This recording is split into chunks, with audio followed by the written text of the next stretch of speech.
Mark Twain, the Hartford baseball crank.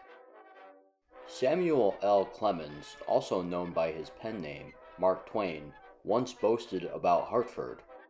"Of all the beautiful towns it has been my fortune to see, this is the chief." Twain and his family were proud Hartford residents from 1874 to 1891. When the Hartford Dark Blues joined the first iteration of the National League in 1874, Twain frequented games at Hartford Baseball Grounds, a 2,000-seat ballpark at the corner of Willis Street and Hendrickson Avenue. Twain often took notes of the games on his personal stationery. While attending a game between the Boston Red Stockings and the Hartford Dark Blues, Twain's umbrella went missing. In response to the suspected theft, Twain published a reward in the Hartford Daily Current on May 20, 1875. $205 reward. At the great baseball match on Tuesday, while engaged in hurrahing, a small boy walked off with an English-made brown silk umbrella belonging to me and forgot to bring it back.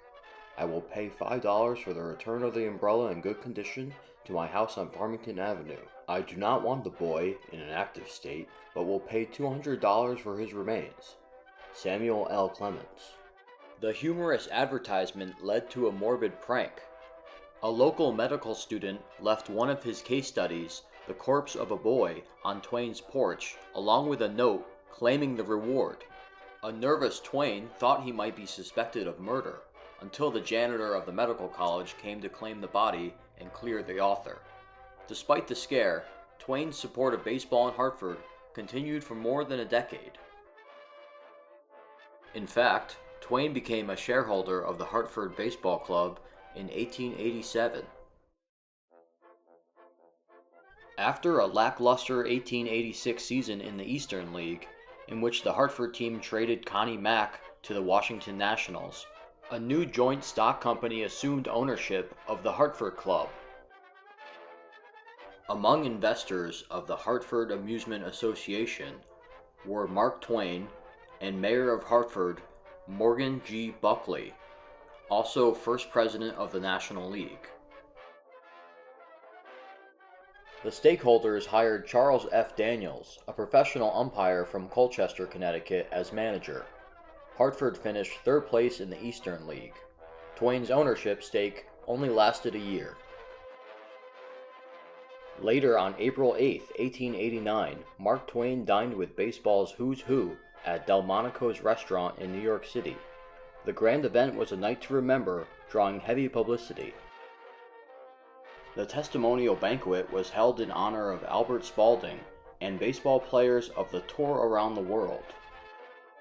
Twain was among the guest speakers and gave a rousing speech to the banquet of ball players and dignitaries of the world tour. His comedic prose garnered a standing ovation.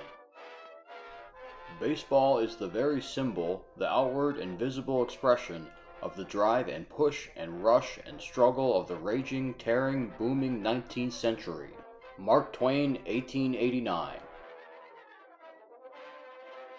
That same year, Twain completed writing A Connecticut Yankee in King Arthur's Court while living in Hartford.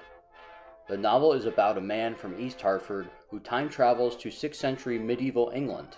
The book's main character, Hank Morgan, meets King Arthur and teaches noblemen to play baseball. While living in Hartford, Twain also wrote such works as Adventures of Huckleberry Finn and The Adventures of Tom Sawyer. There was no joy in life for poor Tom. He put away his bat and his ball and dragged himself through each day. Mark Twain, 1885.